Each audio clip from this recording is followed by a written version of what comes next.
Well, good evening, everyone, and a very warm welcome to this episode of Right Circle, which is presented by Sri Cement in association with Prabhakatan Foundation, SR's Women and the Spagia Foundation, and of course, Siahi being the organizers. We have a very special person amidst us today, and that is she is someone I've always held in high esteem and always read her work and viewed her from a distance, where have constantly been fascinated with the way her mind functions. And I want you all to welcome, virtually, Tishani Doshi, who is a much applauded, acclaimed, awarded poet. She has published many collections, and one of her recent books that was called "The Girls Are Coming Out of the Woods" was shortlisted for the Ted Hughes Award, and she's also been shortlisted for the RSL Ondaatje Prize for Small Days and Nights. And there are many other awards, but she also has a very interesting trajectory of creativity in her life, that she's also been trained as a dancer with the late Chandralekha, and I think has written a very beautiful yet poignant tribute to her. That article never leaves my mind when she passed on. And she also has interviewed a lot of writers on the craft of writing for leading publications like The Hindu, The Grantha, the New York Times, Guardian, etc. Right now, she's in Abu Dhabi as an associate professor for the New York University. Otherwise, she lives on a beach in Tamil Nadu. Her latest book is A God at the Door. And with that, I am going to shift to my role as a moderator for today's session. And Tishani, let me tell you, I've never been nervous moderating, but when I'm face to face with a poet who writes with such beauty, and beauty in all senses of the word, I have to admit, I am nervous. But really great to have you with us. Just a couple of housekeeping rules before I start. Each one of you is, Urvi is going to put a message out on the chat on Zoom with her phone number. So send your addresses along with your names in the next 48 hours so that we can courier a copy of Tishani's latest poetry book to you all once the session is over. And some of you who are interested and are quite up to it, do post a picture of yours while you're watching this session, again to Urvi's number. And with that, I'm going to start. Tishani, really great to have you with us, but I'm going to start with reading out very randomly picked 2-3 lines from your poetry. There's no context to it, but just to give the audience a flavor of how simple your language is, and yet how deceptive in terms of the complexities, the nuances, the intensity of emotion, whatever it may be.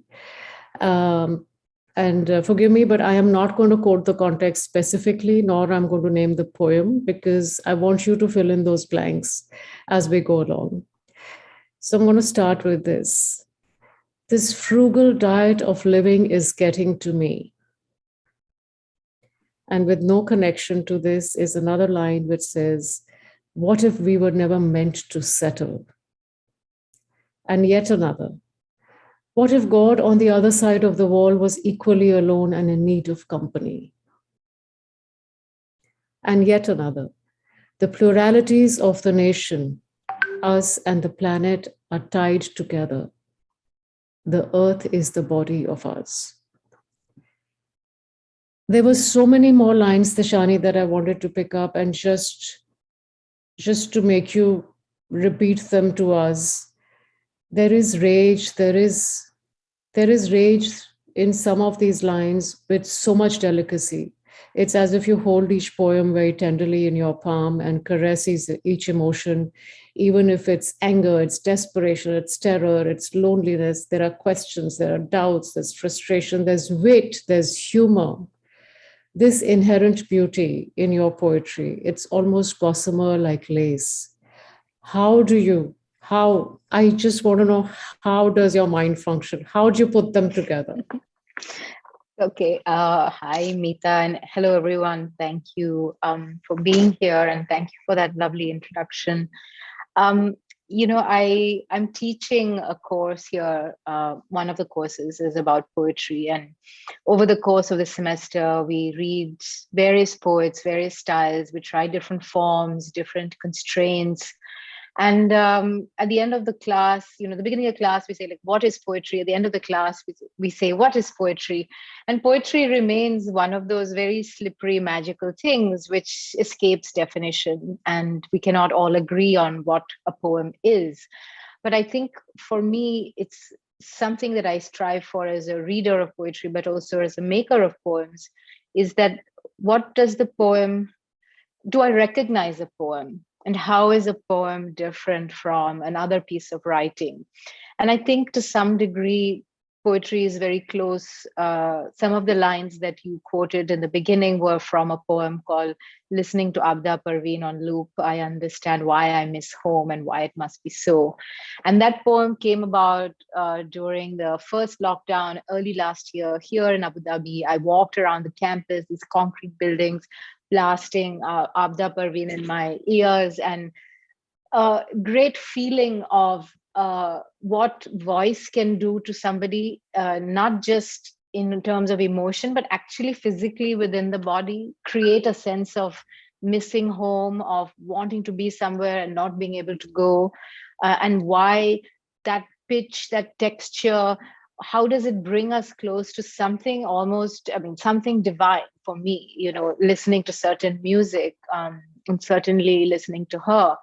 And can poetry then have that same element of transformation, or creating this kind of gasp or shift in breath as a reader if you're reading through language, through structure? And can it change you in some way? And I think essentially all art is trying to provoke that kind of change through whatever is available, if it's visual medium or if it's language. And it happens to be that for me it's language and movement from dance, and I want to also bring that sense of movement into poetry, that sense of how a poem can shift pace and texture and rhythm, and how it can begin in a certain way and end up in a certain way. And what is the, how does it happen, where does it come from? I don't know. I think these are it's such a mysterious process. And also I guess what I know is that the poem in some way is a way uh, to to enter and to hold the world. And so sometimes it is with rage, as you said, sometimes it is with tenderness, sometimes it is with wonder. And these are all the different aesthetic emotions that we want to explore. And so I think, like, the poems range through those feelings, because those are the feelings that I carry as I go through the world and observing and participating. And it's always this question of how do I reconcile, how do I reconcile this, on one hand, our great capacity as a species to make beautiful things, to create to create these systems, to do all of the things that we've had and made. And then on the other hand, the horrors, which is also a very human thing.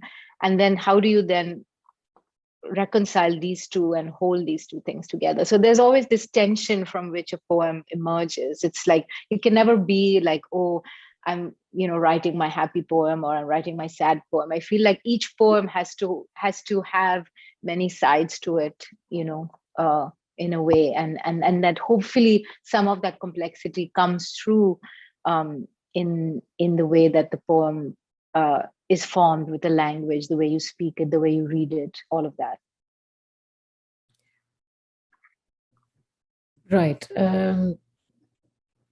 There's also the craft and the form to poetry. And there's one of your poems that's shaped like a menstrual cup. Uh, would you like to read a few lines from that and also explain how that came about?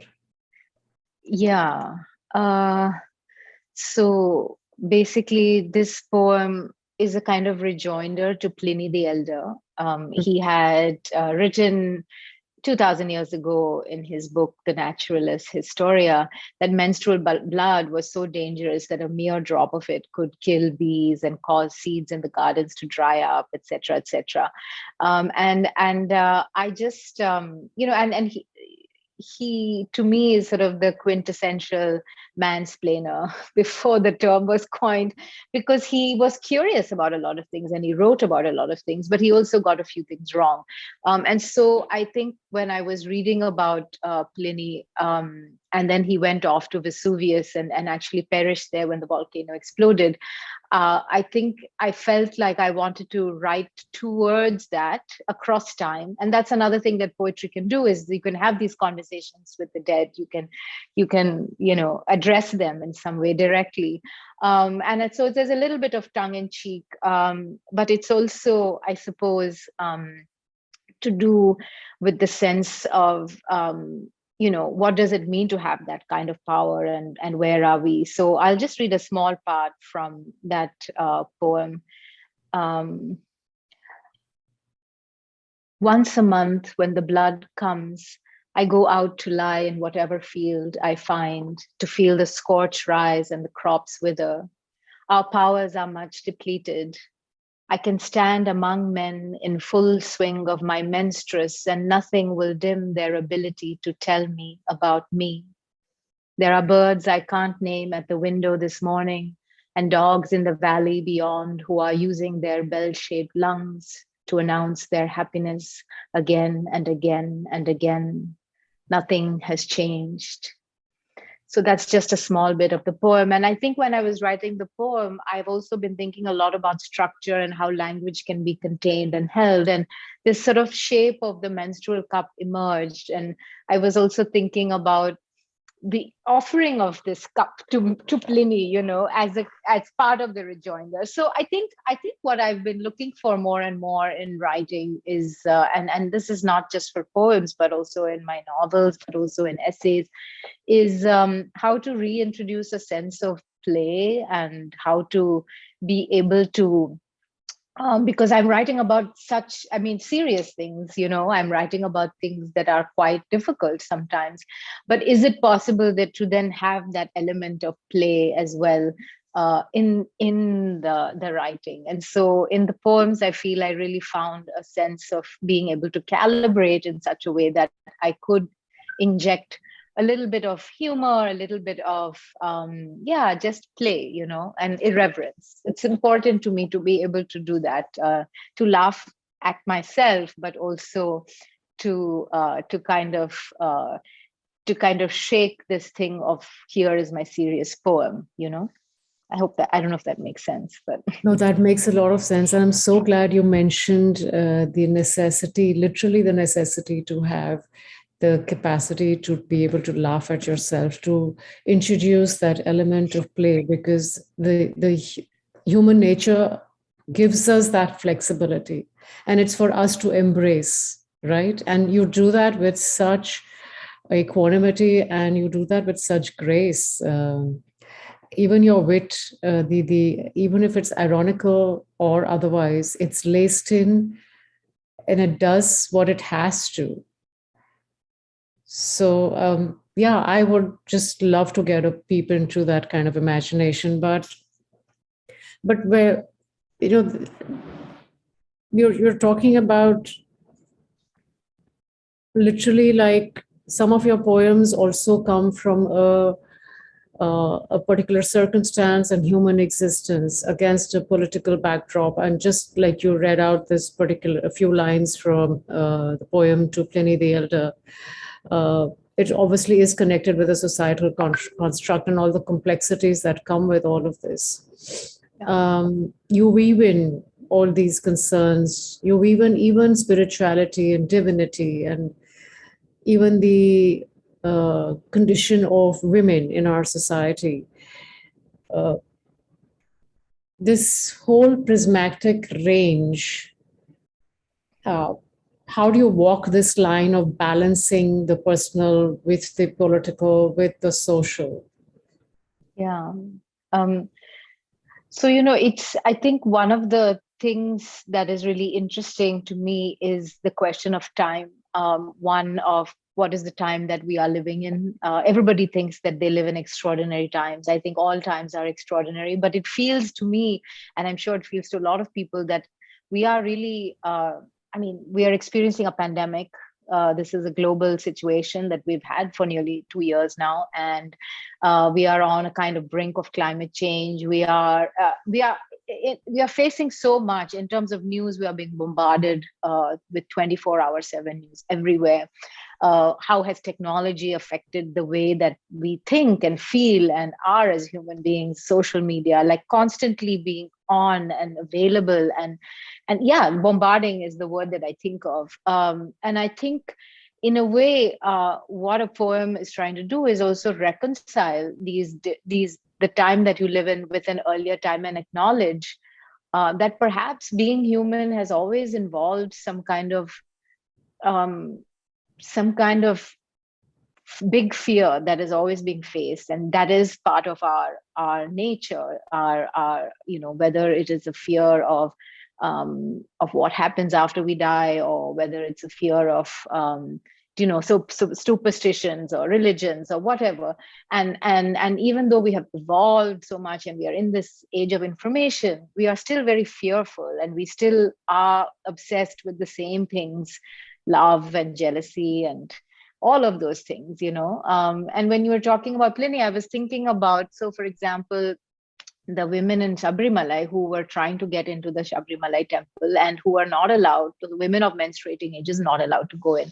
And I think that's interesting to me, that this is the context that I live in. This is the place that I come from. And then in response to that, 5 lakh women in Kerala went and held hands on this street and made the largest human chain in protest. And that's also a marvelous thing. So I just feel like, in a way, some of that defiance, some of that anger, some of that questioning comes into a poem, even though it's talking back 2000 years ago, when all this superstition around women's bodies and this fear and all of that was still there. And to some degree, it remains. It's not been shifted out completely. So I'm interested in that. And I think for me, there's a sense of, how do I see through my prism, which is particular to certain geography, certain gender, certain context, and then how do I absorb these different worlds, different things that I'm interested in. And so definitely questions about the environment, questions about the human body, questions about what does it mean to be safe, what does it mean to call a place home, what does it mean to feel belonging and love. These are questions that are very important to me, and I think they come through in the poem. So while I could write a poem that is definitely inspired by an overtly political event, I feel that in some way the poem either travels from in out or out in, and it has to make a connection with self in order for it um, to to fly or to float or to land. So there's some connection has to be made between that micro and macro, between inner and outer, between self and world. And if we don't have that connection, then we are adrift. And so it's always about, how do we find those connections? And for me, those connections have been made primarily through body and through language. And so I feel like those are my anchors and my tethers, and that's how I hold on to the world. That's how I make sense of the world, is through those two things. And then I'm negotiating tone and texture and all of those things within that framework.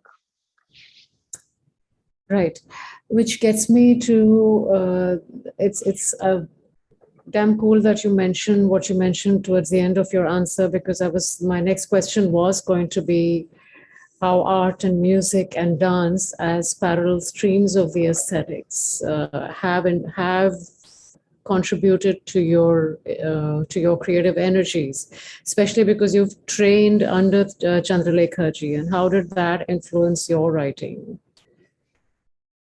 I think it's very difficult for me to now think of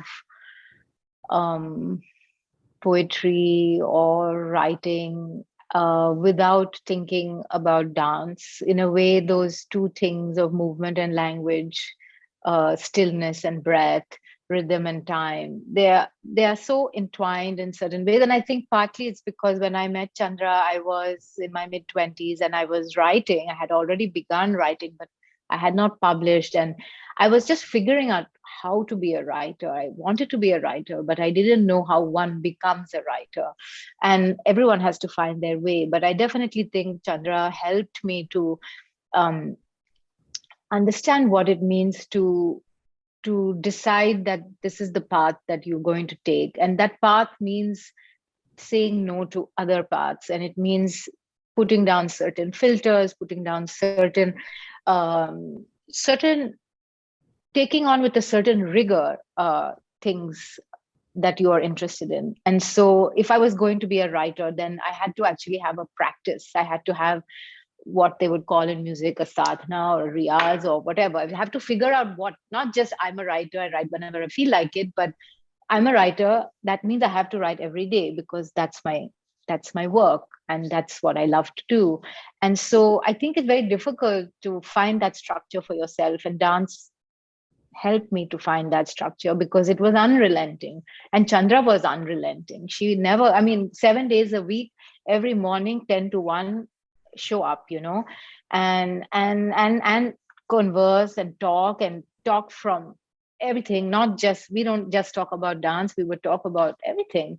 And that was a real education. That was my real education when I think about it, in terms of saying, uh, what do you desire to do in your life? What do you want to put at the center of your life? And how will you go about doing these things? And realizing that this is an extremely, extremely slow process. There's another thing I learned from dance and from her was slowness, and the beauty of slowness, the luxury of slowness, the ability to be in that time, holding your time when the rest of the world is just manically speeding around you, and it seems to be speeding more and more and more. And you just, to make something, I think you have to step out of that time and you have to create this other time, which is your time, and the work is made there. And I think all artists, all creative people who are trying to make something have to find this balance between living in the world, which is, this wonderful distraction and amazing, but also then retreating and being in this other time and this daily time where which you would in dance would be the rehearsal. It's the most sacred time, more than the performance. That is a separate thing. But that daily commitment to, this is my life and I'm doing this. And so I think I learned that in terms of how I could take that into a writing life as well, and thought that these are the two things that I'm going to do. And that means that I can't do other things, so it's okay, it's still a lot. And sort of having the discipline, I suppose, to just stay with it. So I think that's also something you have to constantly renew, because like everything, you fall off the wagon and you realize, oh, I've not done it for a long time. The yoga mat looks at you woefully, and then the notebook looks at you woefully, and you realize, oh, you're too busy with the daily demands, and then you realize that actually this other thing is what's giving you joy and pleasure and what's driving your life, and so you can't neglect it. And so I think that was the practice that I started in my mid-20s, and I've been trying to carry it on ever since. That's just, I think, I don't know if you can see the chat that's going on the side, but everybody is completely captivated and are agreeing with every word that you're saying. Um, there's there's one, I really want to request you to read a few lines from, which is one of these poems of yours that every time I read and reread it, it just kind of gives me the chills. And it'd be great if you could. I found a village, and in it were all our missing women.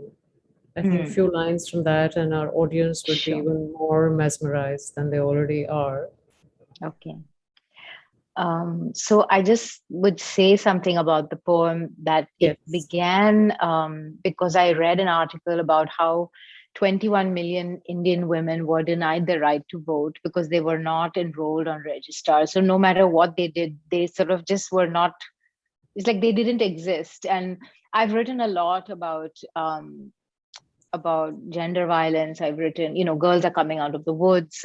I've written very directly about the subject, but I was thinking also of other ways that women are vanished in India, and how this is also a kind of vanishing, because if you are not allowed to exercise your right to vote, and you just don't exist on this register, then where are you, and so I was thinking about what it would be to, and 21 million is a significant number. It's like the size of Sri Lanka. So I thought, what would it be to meet these women? What if they were waiting somewhere, for things to, for them to get back to life, kind of thing. And so the poem came from there, and it's called "I Found a Village, and in it were all our missing women."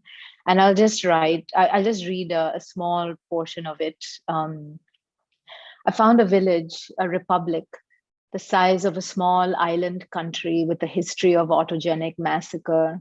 In it were all our missing women. They'd been sending proof of their existence, copies of birth and not quite dead certificates to offices of the registrar.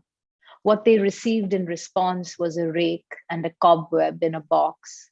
The rake was used to comb the sugarcane fields for wombs lost in accidental hysterectomies. The cobweb box became an installation to represent the curious feeling of sitting backwards on a train, of life pulling away from you, even as you long to surge ahead.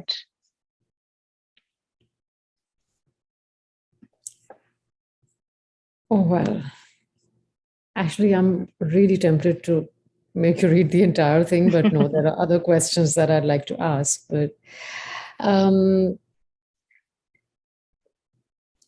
you also said, there's a line that says, "It is the world asking for it to be made again. The impermanence of life is mostly a Buddhist thought." And how they focus on value creation and on compassion and transience that makes life ephemeral. Is that where you took this thought from? But for what you just said in that particular line, Yeah. because Um, it's hard to know where it came from. It's certainly, I mean, my father's family is Jain, and then I've also been studying Buddhist ideas, and in general have been, the book is called A God at the Door, so it is thinking about some of these ideas, of course. But I think when I say the world asking to be made again, I think really what I was thinking about is this question of renewal, and what options are available to us in terms of how we can reimagine our societies and our planet. And it feels, particularly with this pandemic, because it's affected all countries of the world, that it's been one of those moments where we can think about, are are we able to emerge from this and to make something different, or will these old systems remain entrenched, and will we stay in this system that we already have? And I think poets are, despite everything, optimistic people, because I feel like if you were not optimistic, then you would not write a poem.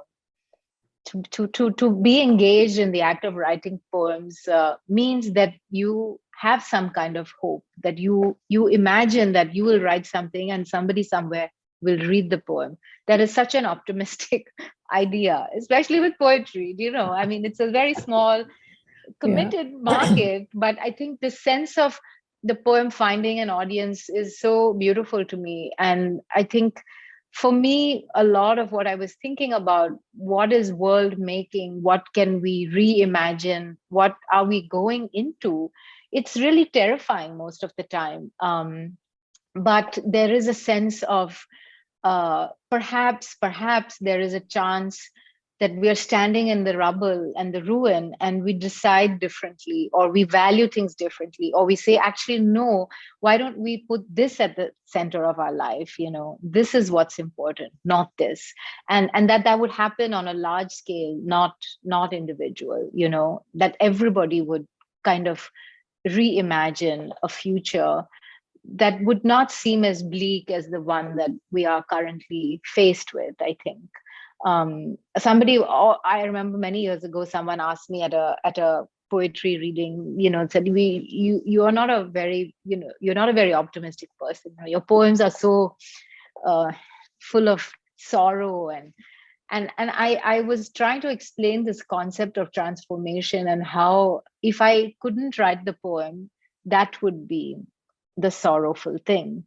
But by Mm. writing the poem, it's not like I'm eased of all of that tension or difficulty, but that some shift has happened, and that shift is what we are looking to as as writers, but also as readers. I mean, why I go to read somebody's book of poems or a novel is for that moment of being outside myself and being outside of this world and into another place, in an alternative space, and that suspension is what I'm interested in. And I think that's what literature can do, is this, just again, like I said, take us out of this time and bring us into some other time that feels um somehow more enriching and hopeful and complete, because it is somebody's vision, somebody's universe that they have imagined. So it's such a beautiful communion between the reader and the writer, and that's what a book can do, and that's what poems, novels, all of this is a kind of is ability for transference in some way. Something is happening even though you and I are not meeting directly. By reading my poem, maybe something's happening to you. By reading someone else's poem, something is happening to me. Correct. In fact, again, it's strange because you just spoke about hope, and my next question was going to be that, Tishani, what is hope to you? What is beauty to you? But you've already answered that question most beautifully, I must say. I'm going to make you shift from poetry to well, this is a different kind of shift, but you've got a book called Madras Then, Chennai Now. What led you to that? So I was invited to write an essay to introduce the book. This is with Roli Books, and they have a series of cities. So the book was Madras Then, Chennai Now, and historian Nandita Krishnan did the Madras Then part, and I was asked to do the Chennai Now, even though I'm someone who always calls it Madras still, much to, I guess, other people's annoyance. But I'm very attached to that city of two names, Madras, Chennai, because I was born there and I have spent most of my life there. I've lived in other places, but in terms of it being my home in India, I've never lived in any other city. I don't know the Bombay experience, the Calcutta experience, the Delhi or Hyderabad or anything, because I've always been in Madras, or now I'm off the coast down south, but just 1 hour away from the city. So it's my whole nucleus and prism for viewing the country is this city, because it's my universe. And in a way, I'm a complete outsider, because my father's family, my great grandfather moved there in the early 20s from Kutch. And so they were moved there for work from Gujarat. And then my mother is from North Wales, and she met my father in Canada in the 60s. So she came. And so I have no Tamil blood or connection. But if I have to identify as something, I would identify as a person from that city in that sense, because that is where I've lived. And so I wrote a piece about, I guess, how in some ways felt like I have a mascot for that city. I'm always trying to talk it up because people are, people have certain ideas about it, and it's not a city that has a, it's like doesn't have a immediate characteristic that everybody can pick on, like Bombay, for instance. And it's sort of a closed, secretive city, even though it's a port city. So I've always been curious about how the city combines the traditional and the modern and all these juxtapositions. And so for me, it's been the city of great love affairs, great everything. I've met all my best people in that city. So for me, it's still a city that gives a lot. But it's also considered very conservative. It's also considered very boring. And so I feel like, in a way, in that essay, I was trying to reconcile some of the ideas about Madras, Chennai that I have, but also other people have, and try to sort of show it in a particular way. So that's how that came about. Right. Fascinating. I love the way you describe the city as being secretive. My connection with Chennai is, obviously, I've just gone for work mostly. But yes, I know what you're saying, how it combines the traditional and the modern, and how it's also considered to be very conservative. And yet there is something that is mysterious that keeps drawing you back to Chennai. Sorry, just put the light on. We're pretty much out of time. I do want to draw the attention of the audiences to yet another form of writing that you do equally sensitively and beautifully, are your posts on Instagram. And that is the new medium where a lot of people are, well, I'm not going to get into the debate of how social media can be a bane or whatever, that, because people like you are using Instagram to be expressive. And it's a new form of writing.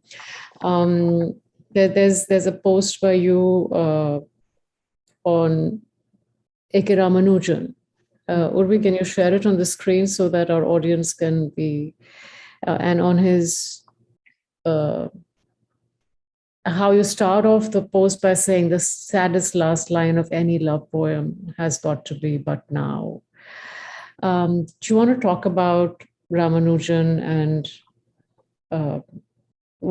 how this impacted you, and what made you write the way you did? Yeah. So for me, Ramanujan is just one of the great Indian minds. I remember actually when I started dancing with Chandra, she was the one who told me to get Speaking of Siva and Hymns to Drowning, the translations of the Bhakti poets. And then I got his folk tales, and then I got his essays, and then I read his own poems, of course. And then this particular book, this translation of the Sangam love poems from the Kurundohai are unbelievably electric, given that they were written, we think, about 1500 to 2000 years ago. And I was teaching them to my students. And this is like the earliest form of eco poetry that we can see in the world. These are poets writing out of a specific landscape that has been demarcated from the coastal areas to the mountain, to the countryside, the wasteland. And each zone is a different zone of love and longing. And each zone has its own soil, its own plants, its own animals, birds, God. And it's astonishing. And then, so just by referring to jasmine or afternoon or time of day, you know where you are in this emotional ecological zone. And so I got my students to make their own landscapes, and they come from every part of the world. So from Nigeria to Hungary to Korea to Sri Lanka, and to write also in that style. And those were some of the best poems that I read from them, because it was this way of, I mean, love poems are eternal. Everybody is writing a love poem at some point in their life, even if they don't want to admit it. And I think that this ability to connect the inside and outer, right, which Ramanujan is writing about, the aham and the puram, and how we are actually moving through this landscape and how we are connected to this environmental zone. So to me, it feels radically contemporary and important, and yet it's speaking to us from so long ago. So I just, and they're short, these poems are like, they're almost Instagram poems, but with so much depth, because they just fit into a little and they're so rich and layered, and there's so many poets who are writing out of this tradition. So for me, it's one of those books, that are touchstone books, that I come back to again and again, and I just feel renewed with the possibilities of writing and everything by reading these poems. And again, particularly because I come from that landscape, right? And it's about Tamil Nadu, so it's the landscape that I inhabit, the geography that I know, and I'm trying to get to know better. And so it's I think there's something very powerful about moving within an environment, and India has this in spades. Wherever you go, there's this strange sense of connection that 600 years ago, 1,000 years ago, there's something that connects you back to that time. There's a continuity that's quite impressive. And so I think landscape is, no matter how much it's being degraded, there's still the ability to catch hold of that connection and feel that sense of time travel, that I've been talking about. Right. I did have a few more questions, but I think I'm going to, we're ready to get the audience to ask us questions, to ask Tishani questions. Thank you, Meeta. Thank you, Tishani. We already have a couple of questions in. While I read those, to anyone else who wants to ask questions, you can either raise your hands and I'll patch you in, or you can send us your questions through the Q&A option on your screen. Tishani, the first question is from Mr. Vijay Balan. He says, as a poet, when you write novels, do you find yourself veering towards prose that is perhaps more evocative than you want? If that happens, do you hit the reset button and start again? Okay, that's a good question. I think I am always interested in how language can be used in its best way. And so there's definitely a difference between prose and poetry. And I know that in my first book, The Pleasure Seekers, I wrote it in many drafts. And my editor, who's a wonderful woman called Alexandra Pringle, she had met me as a poet. And then she just said to me, she said, Tishani, sometimes it's okay to write that A got up to open the door for B. And what she meant to say is that you might have to do some kind of plot devices where things are just like, you just have to say what happens next, that it cannot be this completely drenched in evocative language type of prose, because in a poem, because of its lightness and because of its form, it's actually nothing is wasted, and it's what is needed. But in prose, because there is such a thing as narrative and going somewhere and plot, you have to figure out how then to use language to move you across your plot and your ideas. And so I think, coming from the poetry background, it does require a shift to go into prose writing, because I feel like that's sort of requiring a different thing, but less so now, because I also think that, in general, I feel that you're trying not to waste words, whether you're writing prose or poetry. So it's not like your prose can be baggy and you can have all sorts of stuff there. But I think, yeah, it does require a different sensibility, perhaps. So I can't write fiction and poetry at the same time. It would be too confusing. When I'm writing a novel, I'm only writing a novel. But when I'm writing poetry, I can write essays, I can do other things. It's a little bit more relaxed. And then the novel is sort of go into a tunnel and stay there for a long time. Thank you, Tishani. The next question is from Mr. Shivadat Padhi. I'm just allowing him to talk so that he can ask it. Yes, good evening. Am I audible? Yes. Yeah, good evening, Tishani and Meeta. I think today words flow like nectar in this session. And I would just like to ask Tishani whether the landscape and the imagery, she has been inspired by the Welsh landscape, maybe not, not directly, maybe through the, it's through generations, it's the genes which counts.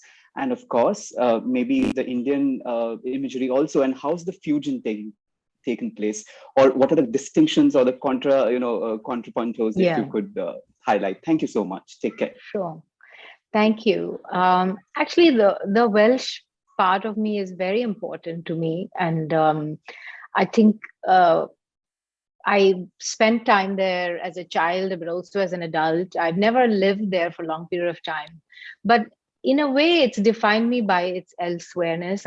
My second book of poems was called "Everything Begins Elsewhere," and I think I write a lot about the feeling of being an outsider and what it means to find your place in the world. Partly, I think it's because growing up in India as a half Gujarati, half Welsh person, I was always made to feel acutely that I was somebody who was from outside, and so I think when I go into the Welsh, I wrote an essay now about Wales for a book, and I interviewed an uncle, my mom's friend, to find out about their summers and their childhood and what it was like. And I found out that my mother grew up in a quite poor family. They lived in a one-room house, and then when she was 7 or 8, they moved into this council house. And my grandfather was, worked in a quarry. And I was trying to reconcile this idea that I had in my head of England as being this place of riches, which as a child going from Madras was what my idea was, and realizing actually that Wales, for instance, is the first colonized place, was England's first colonized nation. And so in India, I was always being thought of as English, and my mother would always say Welsh. And I was like, what's the big difference? And there is a big difference. And there is a specific Welsh landscape.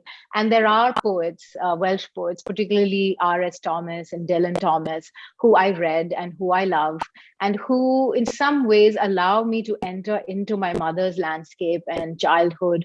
That is very important to me, even though I can't claim it as my own. And I think that in some way, Wales represents to me that otherness that I'm always trying to reconcile, and that I'm trying to recognize in other people as well. That why do some people feel such a birthright and sense of belonging? Why are other people's made to be migrants, refugees, outsiders, foreigners? What is this claim that some people have? Because I've never had it. I've always been standing outside. And so I think for me, Wales has always represented something quite magical, and something that I'm trying to reach towards. But obviously I'm, like I said, claimed by the Tamil Nadu coast. So that is my sure footing. And I'm always holding these two different ideas. And I think that works a lot in my work in every way. This sense of different landscapes and how we can try to hold different worlds within us. Thank you, Tishani. The next question is from Deepa Mishra, who asks that you're a writer as well as a performing artist. How different do you think is the process of performance from the process of writing? So I think that the writing, like I was talking about earlier, the rehearsal of dance is to me the sacred space from which things happen. That's the dailiness. The dailiness is the sacred for me. The performance is also obviously very important, and the chance to meet the audience, to have that electric transference that everyone hopes to have as a performer. But it comes from the daily going into the theater, going to the desk, writing by yourself, a lot of solitariness. And I think that in a way, it's all preparation for then the performance. And so people usually encounter the artist only in their performance. And so that is the only chance for them to meet them. But behind the performance comes many, many hours and hours and hours of practice and rehearsal. And I think that for me at least, that is the real thing. And yet I love performance and I miss audiences. And I wish that, for instance, I could see you and you could see me and we could talk to each other without this interface of the screen, because it flattens everything out in some way and it puts us at a distance. And the great thing about performance is that we have an embodied experience. We are all bodies in a room and something happens. We are exchanging energy. And that is miraculous, and that's been happening forever, from sort of oral poems being read in the village square to musicians wandering. That exchange of energy is absolutely crucial for our understanding of humans. And yet now we are in this mode where, out of safety, we are engaging still, but at a remove. And I think that as somebody who's worked on a stage, as a dancer, as a poet, festivals, whatnot, these are really electric spaces. They are also places that bring together our different worlds. So it's like that threshold of the theater. You kind of take in the outside world inside, and it's magic. And I hope that we'll get back to that soon. So it is absolutely important, but I would say that it's not important for the creative part of the work. The creative part of the work comes from your own self, from your solitude, from the collaborations you have with other artists. So it's away from the eye, and then you bring it out into other people's eyes and ears and experiences. Thank you. The next question is from Ramika Singhvi, who says she loved your elaboration on the process of poetry. She's wondering as to how you source your material. Is it out of the lived realities or from an imagined space or place or location?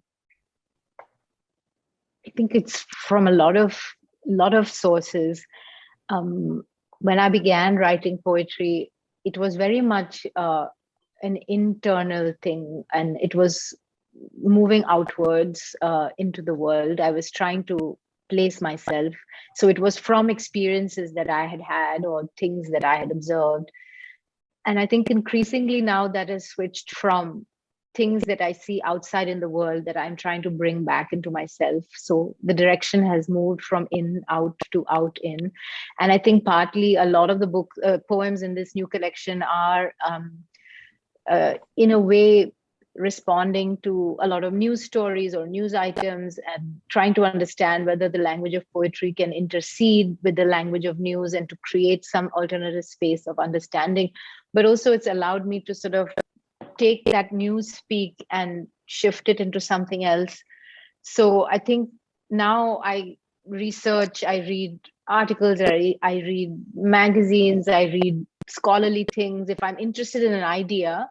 And then from that I take out, but essentially the poem is usually powered by images, and the image is very important to me. And those images kind of get lodged in your brain, and somehow come to represent. I mean, one of my first poems, The Day We Went to the Sea, I wrote after the tsunami. And I remember going down to the beach because everyone in Madras was like, the fishermen are saying that the sea came onto the land, and we all went in our nighties and pajamas to the beach to see what had happened. And there was this woman there holding the tattered edge of her sari and just looking at the horizon. And for me, that image of her was the image of the tsunami, this sense of what has happened, a woman holding this tattered edge of whatever she has left. And what a miraculous and horrific thing to be one of those people who saw the wave coming. And what does it mean to have lost things in that wave? And what does it mean to live beside that ocean that claims? And so she became symbolic in some way. So I think in a lot of ways, poetry is about symbol and metaphor and image, and how we use those things to say things that we can't say otherwise. And this whole idea of making what is invisible visible? How do we express those things? That is what poetry can do. And it's not always direct, but there's a sense of being able to hint at things sometimes, and that's enough to create a sense of, I suppose, wonder in the reader, or something. Thank you, Tishani. The next question is from Aruna Pandey, who asks, how does one deal with punctuation in poetry? It's kind of very stressful for her. Punctuation. Well, I think those rules are so are sort of have vanished now. With my students, particularly, they have, some of them don't use any punctuation. They start sentences with small letters. They don't use any capitals. They make their own rules, and in a way, I feel we are. Punctuation is there, grammar is there to help us create a certain order to our thoughts and our language and our world. And there is a specific role that it has had. And now it feels that some of that has been broken down. And I think of it in my own work as a way of negotiating breadth. And so for me, where do I end the line? Where do I put a comma? Where do I use an em dash? Where do I use a full stop? Is about how can I guide the reader to read the poem in the way that I would want them to read it. So where would you stop? Where would you break? Where would you go in like a stream rushing? So I think punctuation helps to kind of create that flow and to sort of create that structure. And then if you have, I also have a poem where there's no punctuation at all. And that poem is called The Stormtroopers of My Country. And the poem is this like one breath of anguish. It is a breath of difficulty. It is just one unrelenting flow of language. And so it doesn't deserve any punctuation. So I think very much the poem demands its own punctuation, if that makes any sense. Thank you. The next question is from Sunita Pansal. She asks, out of all the creative fields that you dabble in, which is the closest to your heart? Oh, that's like saying which child is your favorite. No, I think I'll say this, that probably I began as a poet. Poetry was my first calling. Poetry was the first impulse I had. And everything else has happened in a way of not my choosing or not my pursuing, but sort of just arrived. And poetry was the thing that I pursued. I decided I wanted to be a poet. I decided that poetry had to be in my life. And so I think poetry is still, for me, the form that is the most potent for myself. But I also find it very difficult to separate poetry from dance and poetry from other forms of writing. So I don't know that I can choose a favorite. Okay, one last question, Tishani. This is from Maya. She asks, are we the poets actually the fools for longing for flutes? We would love to go on playing amidst the mayhem. Or as you said, we're the profiteers that herald the good times brimming with hope. Yeah. That's a good question. I don't know. The thing about the flute is reminding me of a poem I wrote, and I don't know if you're referring to that or just in general to the idea of the city burning and the Nero fiddling or whatever. But I wrote a poem to commemorate Indian soldiers who served in the Great War in World War I. And I read a lot of their letters, and I was amazed by the things that they asked for. And one of the soldiers asked for a flute. And I had written in the poem, the world is burning, but he wants to play. And I thought, what does that, what kind of comfort would that flute from home give this soldier in the trenches of World War I, either in France or wherever he was? And how did that help him to be alive? And surely he must have known that would be more important to him than maybe a pair of woolen socks. I don't know. And I think that as poets, it's very difficult to imagine that what we're doing is important. In fact, a lot of the times I regularly say, this kind of crisis of why are you doing what you do, and wouldn't it be better to do something else? I don't ask it so much now, but certainly when I began writing, I was full of doubts and uncertainty, and in a way those uncertainties never go away as a writer. But really, I think you don't choose to do these things. You don't if you can do something else and not write, that means maybe you're not a writer. I think, like, I write because I have to, and I feel like the poems is not about the usefulness or the utilitarian nature of them, or are they helping, and can they change legislation, and wouldn't it be better? Because I think, of course, yes, poems don't change the world in that way, but in every way they change the world, they change my life, and I feel like people are regularly transformed by their interactions with literature. And so it's not dispensable, and it's not the same as being a nurse, and it's not the same as coming up with a cure for all the ills that the world has. But there is a role for poetry, and that is about marking that we are here and we are alive at the moment, and what does it mean to be alive in this moment, and what does it mean to be human at the moment. And I think that all poets have created a record of sorts of this human condition, and we only need to go back and read other poets' work and know how they've reflected on the very turbulent times that they have lived through. And even though they've lived through those times, they have also written about love, and they have also written about longing, and everything else. So I think that